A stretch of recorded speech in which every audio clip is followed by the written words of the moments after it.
negócios giram em torno dos subsídios agrícolas. E para nós era muito importante conseguir um passo, e não estava acontecendo nada nessa área, e ao contrário, mais demandas eram feitas do Brasil e de outros países em vários setores, na área industrial, na área de serviços, na área de compra do governo, etc. E nós tivemos a coragem de dizer não. Um grande risco, porque as pessoas dizem, olha lá, vocês estão colocando a outra de vara curta, né? É um pouco esse tipo de raciocínio. E o Brasil não foi só dizendo não, assim como um não teimoso, que fica lá no cantinho, esperneando. Nós tivemos a capacidade de articulação de outros países de desenvolvimento que disseram não junto conosco, e além de dizer não, fizemos propostas positivas, enquanto ninguém podia nos acusar meramente de obstrucionismo. E se você for ver, é uma coisa muito chata, muito complicada, eu venho encontrar para ele sempre com sono, começo a ler esse papel. Mas, se alguém fosse se dedicar ou ler algum artigo sobre isso, até hoje, a sondada até hoje não terminou, por outros motivos, mas o que existe na parte agrícola decorre das propostas feitas por esse G20, que é um grupo de países de desenvolvimento. Então, o G20, que na realidade antecedeu ao G20 famoso hoje, que é o G20 de chefe de Estado, que tem outra configuração. Tudo isso permitiu que o Brasil tivesse uma participação muito grande, tanto nas negociações comerciais, quanto nessas negociações sobre negociações com o Congresso, sobre os temas financeiros depois da crise do Lehman Brothers. O Brasil tem hoje, nessa área, sem dúvida, uma posição de clara digamos assim, ascendência reconhecida por todos. Enfim, aquilo que foi dito aqui no início, que realmente o Brasil tem hoje uma outra posição no cenário internacional. Em parte, naturalmente, em grande parte, pelas mudanças internas do centro a consolidação da democracia, a estabilidade com o crescimento e, sobretudo, a diminuição das desigualdades, deu ao Brasil grande autoridade para falar no cenário internacional. Mesmo antes de estudar resultados, os programas de combate à fome, os programas de justiça social, justiça social nos deram grande autoridade, geraram grande interesse pelo Brasil. Mas também, eu diria, que uma política externa que foi desassombrada, que não tinha medo de assombração, e que procurou fortalecer as tendências que existiam no mundo, para que houvesse um mundo mais diversificado, mais multipolar, e não ficasse dependendo só dos Estados Unidos, ou só da China, ou só da União Europeia. Esse nosso esforço para contribuir para que isso ocorresse, através do IBAS, que eu mencionei aqui, Ilha Brasil do Sul, através das cúpulas dos países árabes, através dos BRICS, vamos ter uma reunião agora, através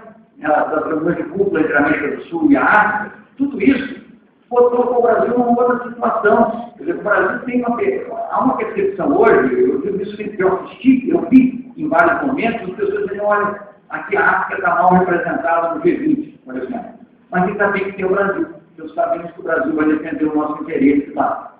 Então, eu digo isso tudo para vocês, porque quando você vê aqui na mídia, né, sobretudo, enquanto mais especialistas são as pessoas, os especialistas se tornam mais conservadores. Eu me lembro que Milor Fernandes, na época quando estava acabando a ditadura no Brasil, ele disse assim, precisamos de pessoas inexperientes. Porque as pessoas experientes eram contra daquelas do governo militar. E até hoje, quando você ouve ver, eu não vou citar canal de televisão aqui, mas tem canal não é muito popular, porque eu acho que não é popular, acho que é muito visto pela chamada elite intelectual do Brasil, e você vai lá e ouve as pessoas falando coisas totalmente absurdas, né? E coisas que contradizem totalmente o que a visão de que tem o Brasil fora do Brasil. O Brasil não pode isso, o Brasil não pode aquilo, o Brasil não tem que se meter no Oriente Médio. Como nós começamos a fazer uma política de concentração na América do Sul, a crítica era, por que pensa tanto na América do Sul e vai abraçar com os Estados Unidos? Por que essa história de fazer uma área de livre comércio, uma comunidade sul-americana, e não fazer a ALCA, que era a proposta dos Estados Unidos? Bem, aí a ALCA moveu de Maduro, moveu de inanição, sei lá, nós fizemos uma negociação. Se você quiser passar, nós negociamos também. Se fosse possível virar do avesso, nós teríamos virado do avesso. Quando nós começamos a virar do avesso, os americanos viram que não interessava para eles, eles tiraram o time de campo e isso facilitou que a coisa acabasse. Nós fizemos isso. Foi com um golpe de jiu-jitsu, gente.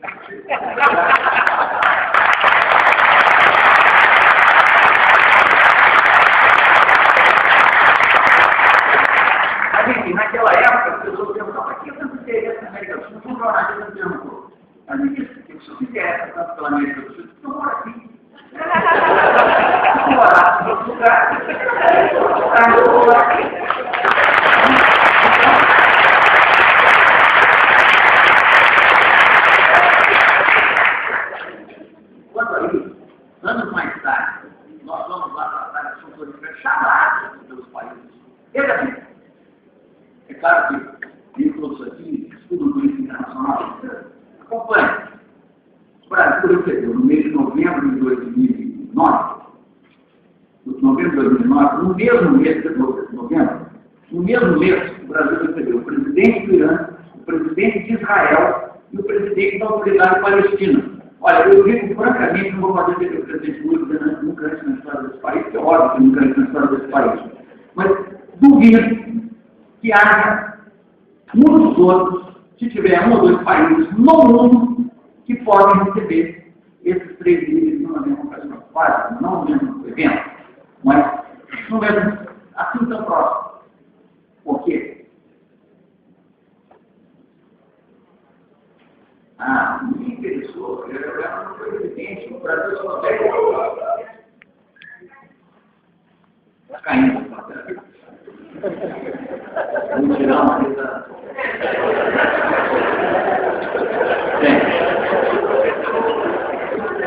Bem, então essas coisas todas foram acontecendo, e aí então as pessoas perguntaram, por que o Brasil não fica cuidando da América do Sul em vez de urgentemente? Aqueles mesmos diziam que a América do Sul era perder tempo.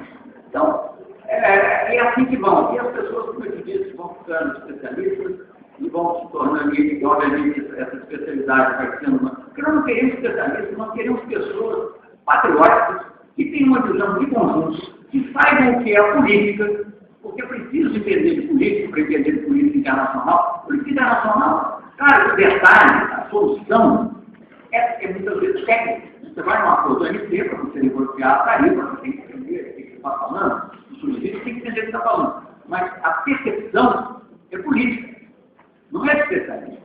E essa visão política é que é essencial. E é isso que eu acho que vocês podem contribuir. Eu acho que o mundo agora está passando por uma fase grande de mudança.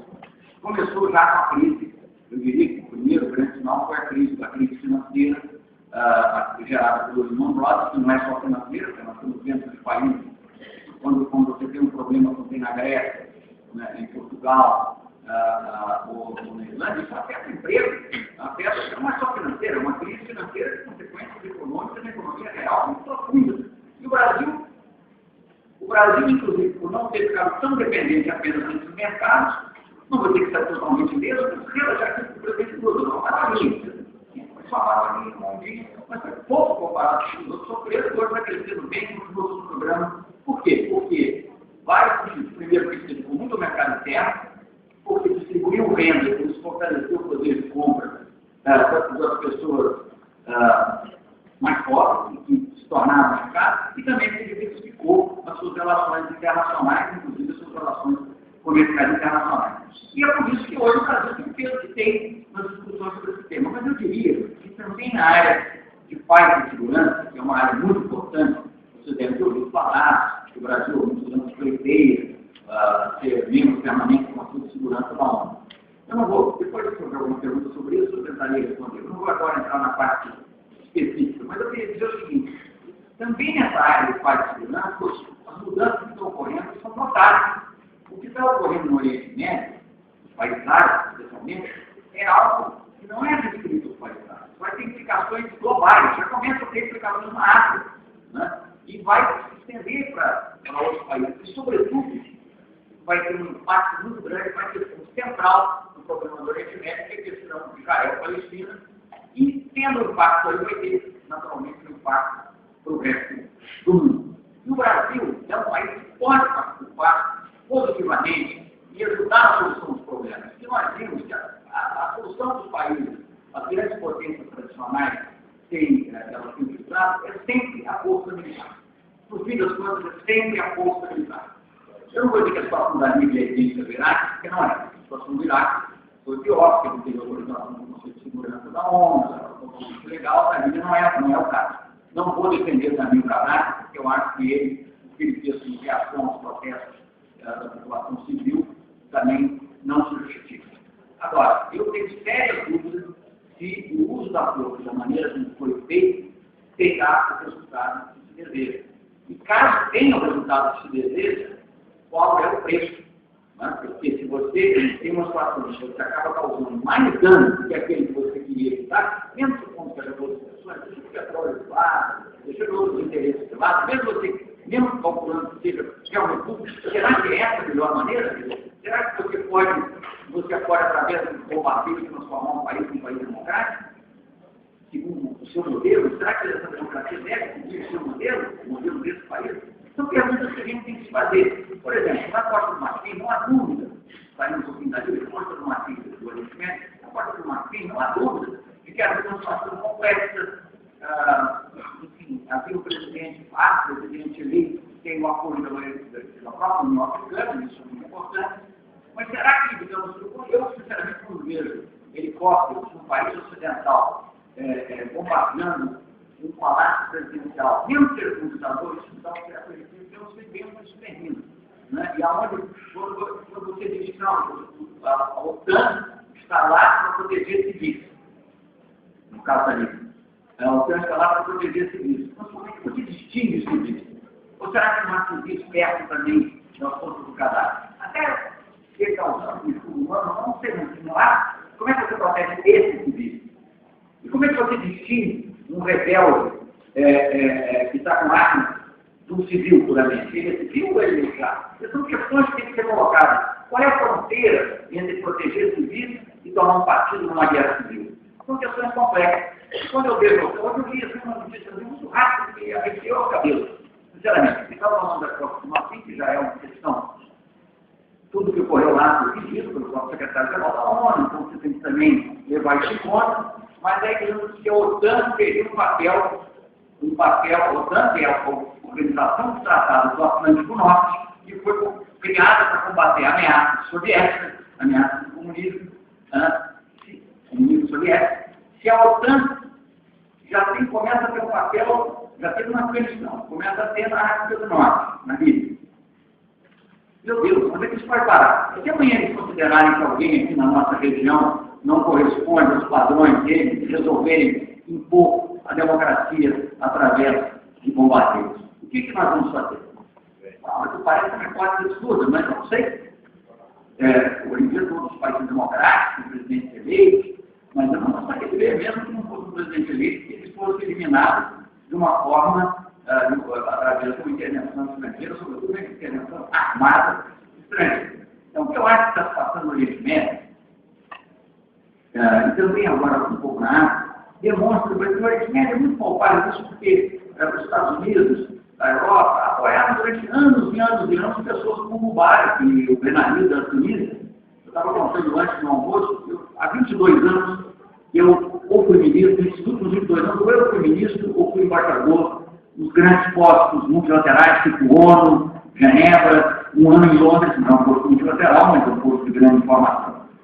Então, eu convivi com esses problemas. Eu nunca ouvi uma pessoa qualquer, um diplomata ocidental, que fechasse o regime na Tunísia.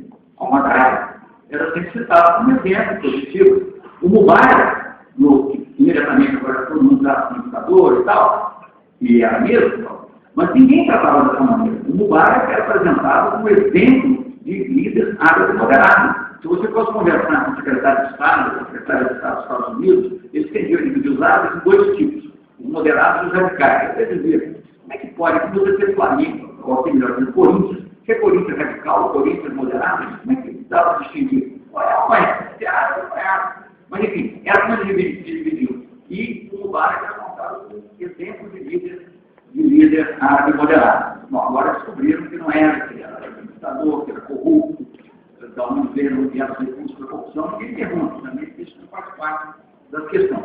Então, essa incompreensão dessa situação, se você acompanhar qual foi a atitude dos Estados Unidos, eu não estou dizendo isso nem contrariamente aos Estados Unidos, não, acusatoriamente, eu acho até que é compreensível que isso tenha ocorrido. Mas os Estados Unidos costumam muito entender a situação que estava ocorrendo no Oriente Médio, eu creio que até hoje não entendeu bem, porque não ajuda no caso do Egito.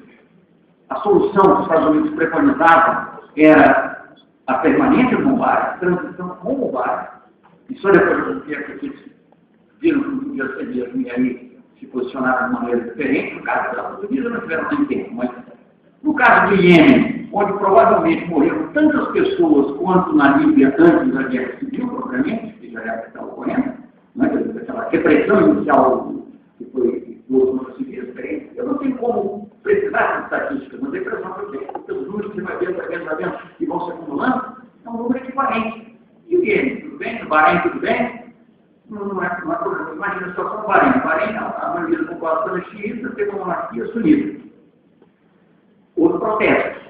Bem, não vou entrar no mérito, mas a Arábia Saudita, há uma base americana no Bahrein. A Arábia Saudita, a principal aliada dos Estados Unidos na região, faz uma intervenção, manda tropas, uma intervenção militar pequena, não deixou de ser uma intervenção militar, para sustentar a monarquia que representa uma facção minoritária do país. Isso não se fala.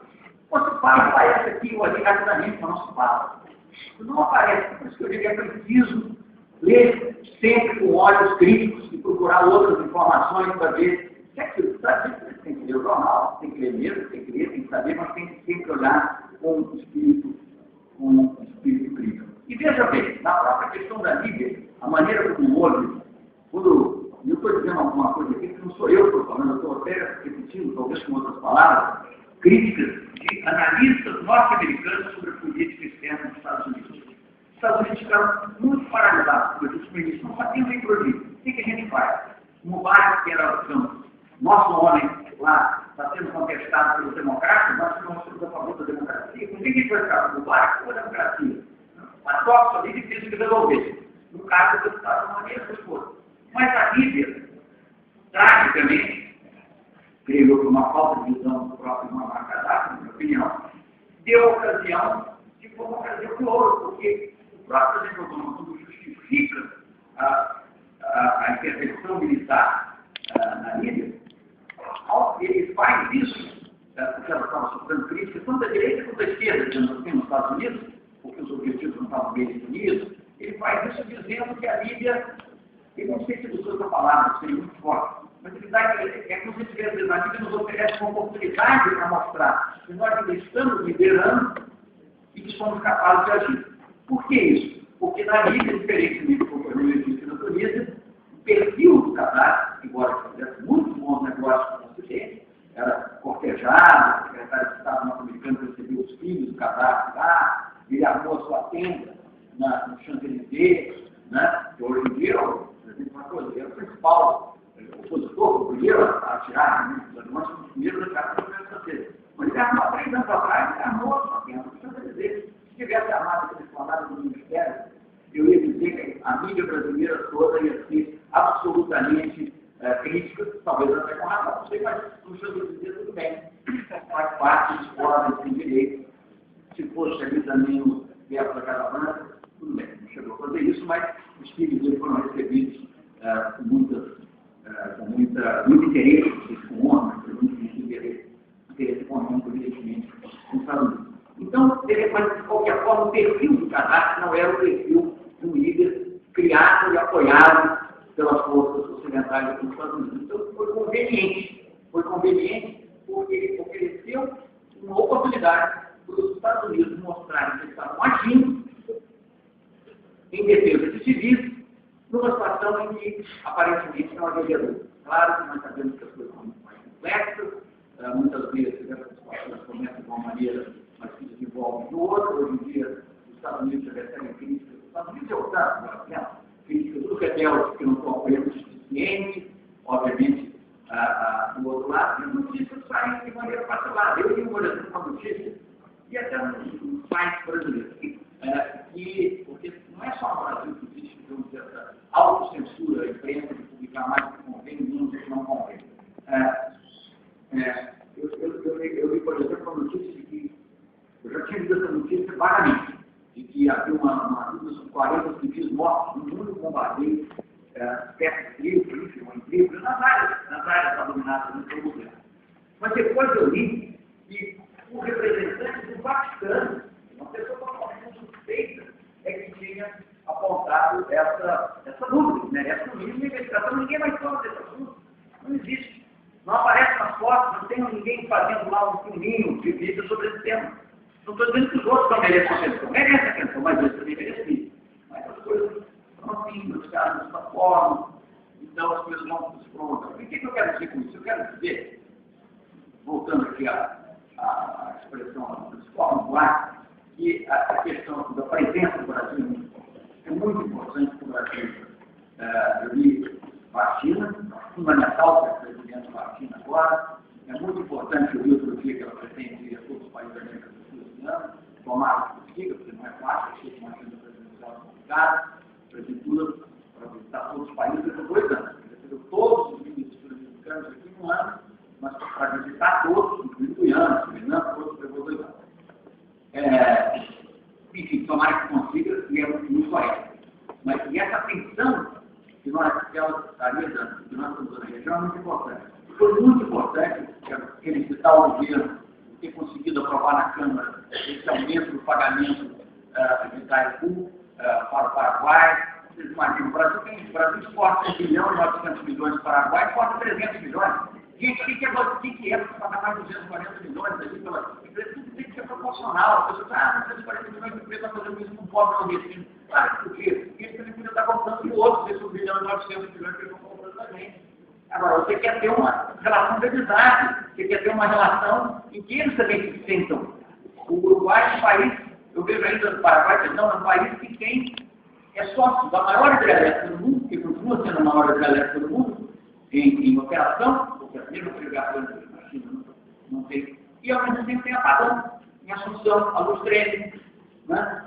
Não pode. Então, eles têm que ter uma situação melhor. Então, eu vejo tudo isso muito positivamente.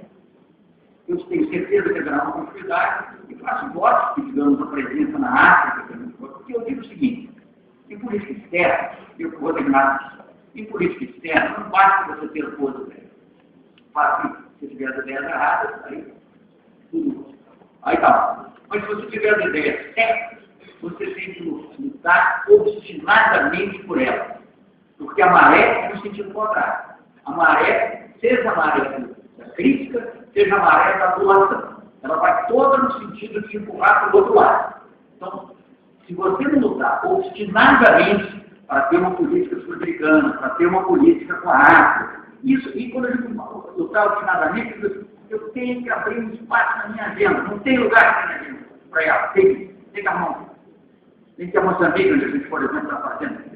Por exemplo, estou dizendo o que a presidência tem que fazer. Estou dizendo o que o Brasil precisa fazer. Quando o Brasil faz uma fábrica de antirretrovirais, tem que estar presente nos países portugueses, tem que estar presente em outros países, no mar, onde a gente está apoiando uma fábrica, uma fazenda de algodão. Enfim, tem que ir ao Haiti. O Haiti se tornou parte um pouco da nossa fábrica. Quer dizer, nós começamos a perceber que o Brasil é parecido com o Haiti.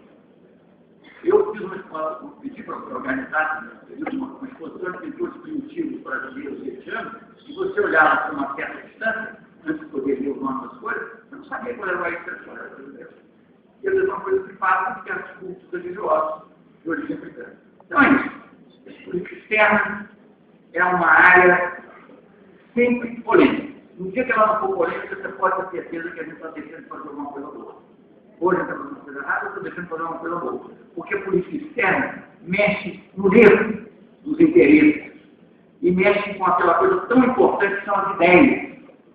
Né? Você fazer uma ponte aqui, ou deixar de fazer uma ponte aqui, claro, é importante. Você ter uma política justa, isso é importantíssimo. Mas você não está batendo nas concepções de vida de maneira tão direta. Quando o Brasil se aproxima da África, nós estamos falando do problema racial no Brasil também. Quando o Brasil se aproxima do Oriente Médio, nós estamos falando também do problema mais amplo, da tolerância religiosa, da percepção do outro e da necessidade de paz. Então é isso. Eu estou muito contente de ter vindo ao ONU. Eu acho que é uma oportunidade, não sei sobre muitas outras, antes como ex-ministro das Relações Exteriores, vir aqui conversar com o jovem, desse tipo, um campo de relações internacionais. Muito obrigado pela paciência.